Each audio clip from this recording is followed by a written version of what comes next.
በስመ አብ ወወልድ ወመንፈስ ቅዱስ አሐዱ አምላክ አሜን። የተወደዳችሁ የኪዳነ ምሕረት ልጆች እንደምን አደራችሁ? የኪዳነ ምሕረት ቁርስ እየተዘጋጀላችሁ ነው። የዛሬው የኪዳነ ምሕረት ቁርስ ትዕግስት ነው። ሁላችንም ትዕግስት እንፈልጋለን። ትዕግስት አጣው፣ ትዕግስት ጠፋብኝ፣ በትንሽ በትልቁ እናደዳለሁ፣ በሳጫለሁ፣ እንዴት ትዕግስትን ላምጣው የሚል ጥያቄ ብዙ ጊዜ ይጠየቃልና አጠር ያለች ትዕግስትን የምንለማመድባትን ነገር ነው ማስቀምጥላችሁ። ትዕግስትን እንዴት ልለማመድ? የመጀመሪያው መንስኤዎችን ለይተን በማወቅ ነው። ትዕግስቴን ሊፈታተን የሚችል ወይም ትዕግስት እንዳጣ የሚያደርገኝ መንስኤው ምንድነው? ትዕግስትን እንዳላዳብር እያደረገኝ ያለው ነገር ምንድነው? እሱን መርምሮ ማወቅ ጥሩ ነው። ያንን መርምረን ካወቅን ከዛ በኋላ ከሱ ለመውጣት በጣም ቀላል ይሆንልናል። ጠቢቡ ሰሎሞን እንዲህ ይለናል መጽሐፈ ምሳሌ ምዕራፍ 22 ቁጥር 3 ላይ አስተዋይ ሰው አደጋ ሲያይ መጠጊያ ይሻል፣ ብስለት የሌለው የማያስተውል ሰው ግን ይጎዳበታል፣ ጥግ አይዝም። ወይም ደግሞ ትዕግስቱን የሚፈታተኑ ነገሮች ሲመጡ ዝም ብሎ ይጋፈጠውና ጥግ ሳይዝ ጉዳት ይደርስበታል ይላል እና አንዳንድ ጊዜ ትዕግስታችን የሚፈታተኑ ጉዳዮች ሲመጡ ዘወር ብሎ ማሳለፍ በጣም ወሳኝ ነው ማለት ነው። እንዲሁ ደግሞ ራሳችንን መጠየቅ አለብን። የመጀመሪያው ትዕግስት የሚያሳጣኝ ማን ነው ወይስ ምንድን ነው የሚሉ ነገሮችን ጠይቀን ማግኘት አለብን መንስኤውን። ሁለተኛው በዋነኛነት ትዕግስቴን የሚፈታተነኝ ምንድን ነው? በዋነኛነት ዋናውን ኮዙን ማግኘት ያስፈልገናል። ስራ ነው? ከሰዎች ጋር ያለኝ ግንኙነት ነው? ወይስ ደግሞ ሰዎች ክፉ ሲናገሩኝ ነው? ሲደክመኝ ነው? የሚሉ ነገሮችን ማወቅና መለየት ያስፈልገናል። እነኚህን ለይተን ትዕግስታችን የሚፈታተኑ ነገሮች ያሉበት ሰዓት ላይ እንዴት መታገስ እንዳለብን ራሳችን እንነግረዋለን። መታገስ አለብኝ፣ መቻል አለብኝ ብለን ማለት ነው። ሌላው አኗኗራችንን ማስተካከል ነው። ዘመኑ በጣም የችኮላ የጥፊያ ዘመን ነው። ሁሉን ነገር በአንድ ጊዜ አሳካዋለሁ ብለን ብዙ ጉጉት ውስጥ መግባት የለብንም። ሰዎች በአንድ ጊዜ ብዙ ስራዎችን፣ ብዙ ካፒታሎችን፣ ብዙ ገንዘቦችን ለማግኘት ካላቸው ጉጉት የተነሳ ትዕግስትን ያጣሉ። ስለዚህ ሁሉ ነገር በአንድ ጊዜ የሚሳካ እንዳልሆነ፣ ጊዜ የሚወስድ እንደሆነ ልናስብ ይገባናል ማለት ነው። ሌላው ትዕግስታችንን የምናመጣው ጸሎትና ምስጋና ሲኖረን ነው። መንፈሳዊ ሕይወት ሲኖረን ነው። ያ ሲኖረን ትዕግስትን መለማመድ እንጀምራለን። ትዕግስቱን ስጠኝ ጌታ ሆይ ብለን መጸለይ መቻል አለብን። የመንፈስ ፍሬ ነው ትዕግስት። ቅዱስ ጳውሎስ በገላትያ መልእክቱ ትዕግስት የመንፈስ ፍሬ እንደሆነ ዘርዝሮልናል። ስለዚህ መታገስ መቻል አለብን። ነቢዩ ሚክያስ ደግሞ እንዲህ በማለት ይናገራል። ሚክያስ ምዕራፍ 2 ቁጥር 7 ላይ በእውኑ የእግዚአብሔር መንፈስ የማይታገስ ነውን? ይላል።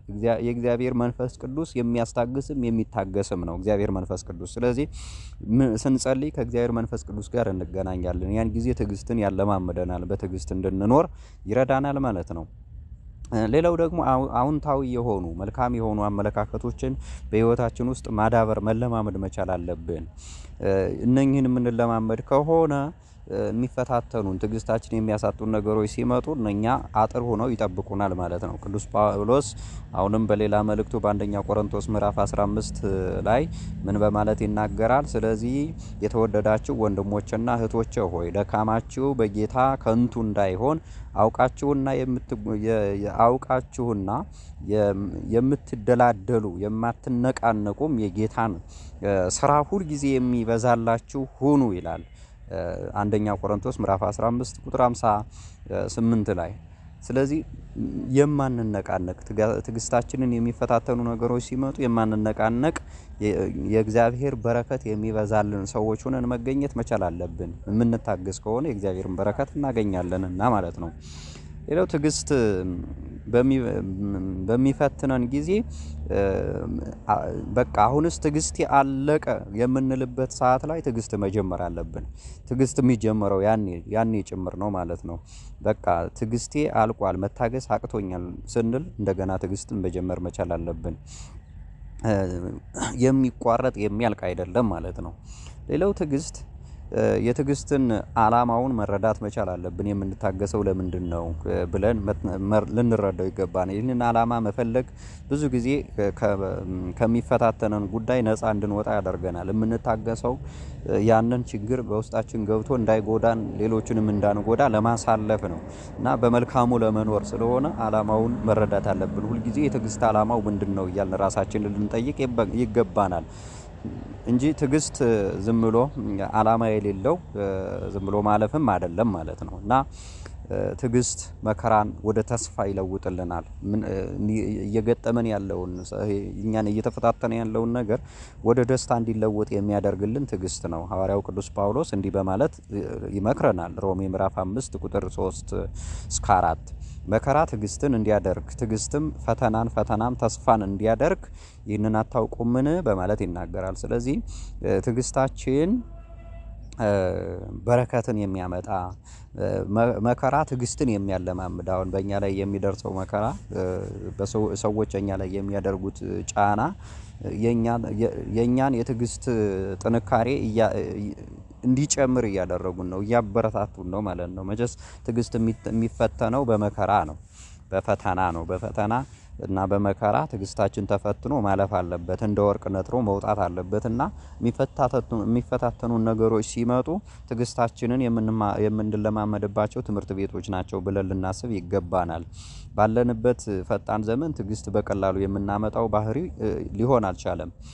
ነገር ግን በቀላሉ ባይመጣም በከባድ ሁኔታም ልናመጣው ይገባናል። ይህንን ትዕግስት የተባለውን ነገር ማለት ነው። ዋናው ትልቁ የመንፈስ ቅዱስ ፍሬ ስለሆነ የመንፈስ ፍሬን ደግሞ እንዲሁ በቀላሉ ማግኘት አይቻልም፣ ብዙ በመድከም ነው። እግዚአብሔር ራሱ ታጋሽ ነው፣ እርሱ ይቅር ባይ ነው። እኛም ታጋሽ ይቅር ባይ ሆነን ይህንን ትዕግስት ልናመጣው ይገባናል። እንደ ማጠቃለያ ትዕግስትን ለማዳበር ምን ማድረግ አለብን ከምንላቸው የመጀመሪያው መንስኤዎቹን ለይተን እንወቅ፣ ትዕግስታችን የምናጣባቸውን። ሁለተኛው አኗኗራችንን ቀላል እናድርግ። ሶስተኛው በጸሎት እንጽና። አራተኛው አዎንታዊ አመለካከት ይኖረን። ስድስተኛ ትዕግስትን በሚፈታተንብን ጊዜ መለማመጃ የትዕግስት መለማመጃ መሆኑን እንረዳ እናስተውል ማለት ነውና ቅዱሳን በትዕግስት ብዙ ሕይወትን አልፈዋል። እኛም በትዕግስት ብዙ ሕይወትን ልናልፍ ይገባናል። አብነታችን ቅዱሳንን ማድረግ መቻል አለብን። እንግዲህ የዛሬው የኪዳነ ምሕረት ቁርሳችን ይሄ ነው። ጊዜም ስላልነበረኝ መንገድ ላይ ቆም ብዬ ነው ይህን ሪከርድ ያደረኩላችሁ። እህቶቼ፣ ወንድሞቼ እግዚአብሔር ከእናንተ ጋር ይሁን። ድንግል ማርያም ትጠብቃችሁ፣ ትዕግስታችሁን ትስጣችሁ። እግዚአብሔር ከሁላችንም ጋር ሆኖ የሁላችንም ትዕግስት ያዳብረልን። ትዕግስት አጣን የምንል እህቶች ወደ እግዚአብሔር ጸሎት እንጸልይ። ሁላችንም ከእግዚአብሔር ጋር እንገናኝ። እግዚአብሔር ከረዳን እንግዲህ ቀን ላይም የሆነ ነገር ልለቅላችሁ እችላለሁ። እንዲሁ ደግሞ ማታ እንገናኛለን። እግዚአብሔር ከሁላችሁ ጋር ይሁን። ይህንን ቁርስ ቀምሳችሁ ግን የራሳችሁን ስለ ትዕግስት የምትሉትን ነገር አስቀምጡ፣ ሌሎች እህቶቻችሁም እንዲሰሙት ማለት ነው። እኔ ትዕግስትን እንደዚህ ነው የምለማመደው፣ በዚህ እንዲህ አይነት መከራ ሲገጥመኝ እንዲህ አድርጌ ነው ማልፈው የሚለውን እናንተም ሪከርድ አድርጉ። ሁላችንም ሰምተን